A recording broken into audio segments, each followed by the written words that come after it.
Kun oduu Orofantuu biitiin. Ministeerri guddina biyyaa adde Ispaaltiin akka ibsitetti biitii takka guddatte kan jaamtu yooniif qabeenya uumamaa armaan gadii kanneen badhaateen.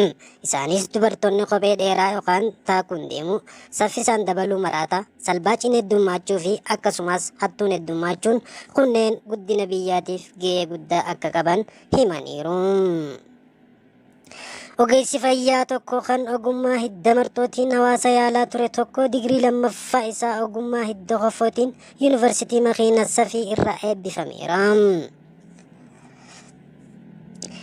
Hinjiree yookaan maqaa qoosaatiin qimaalam ja'amtu takka iddoo paantii irratti mana barnoota oolmaa qincaabii banuuf dhagaan bu'uuraa kaayamee jira.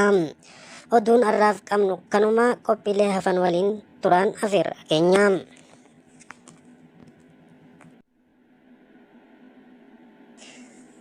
Egaa hordoftootaa fi dhaggeeffattoota keenya keessummaa keenya jaalatamuu fi kabajamoo artistii Doopiraappii wajjin turtii goonaa nu hordofaa.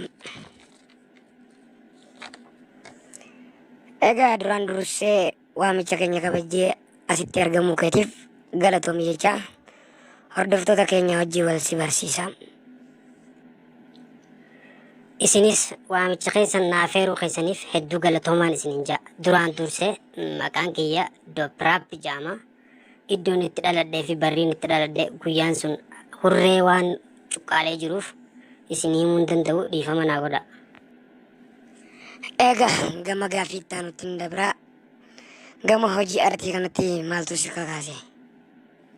So it is a good question. It is very good question. Gaaffii bareedaadha na gaafatte.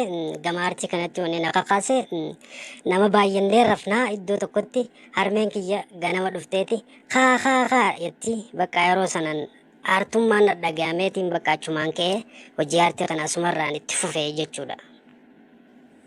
Egaa namni hundinuu mudannoo qabaamee mudannoo jireenya kee keessatti waan takkaas hin qunnamin mudannoo si mudatte qabdaa takka illee laata? Gaaffii bareeda na gaafatte gaaffii ajaa'ibaati. Maal takka qofaa jettee ture mudannoon hedduun na mudata. Amma yennaa yaadadhu bara 2005 ture naas akka baabii ka around bakka 2006 bakka yeroo san ture. Maarree akkatti qamaanee bakka jimaa kan hayilee qabu jaan. Qamaanee osuma qamaanuu mirqaannee bakkaan hedduun mirqaanaa hedduun taphadhaa nama keessaa kana halkan bakka mirqaanni kun narra dabreetiin halkan bakka ganda keessa mirqaana keessa amaaraan islaamessa jee ganda keessa deemaa bulee kunoo akkasitti waan ajaa'ibaa na mudate.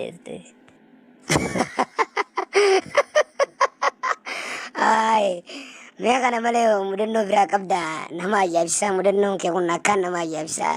Mudannoo biraa qabdaa meera naa deebi'i.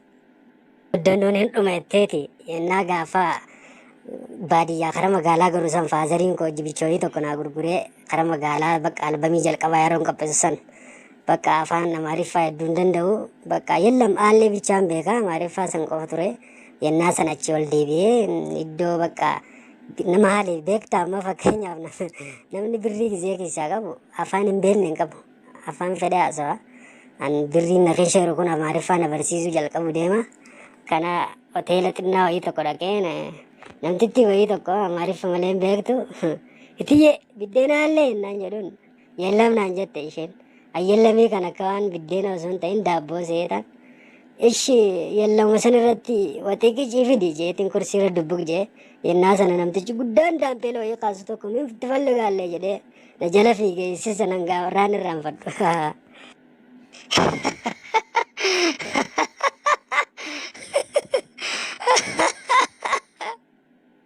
Egaa Doopiraappii turtiin hojii gootaniif galatoomaa asumaan. Yaa bareeddu tiyya hangaan si jaalladhu ni beektaa san. Hin beeku yaa bareedaa kiyya. Mee hangana jaalattu taphachaa naaf ibsi taphachaa. Ani siifin ibsa. Lafaan kootiini akka kormaa looni lafeena cabsite narraan fiitiin foonii. Wiigaa shaggooyye. Yaa kanii jaaladhu hundarra caalchise guyyaadhaas si yaada halkanii si honjiise. qabaattu naaf himi ka dhugaan jaalattu kayyoo isa dhabde na sodaan maraattu. Ani jaarsaan qaba haadha ilmaan lama dhiirtii ammaan tanaa hundumaatuu jaamaa.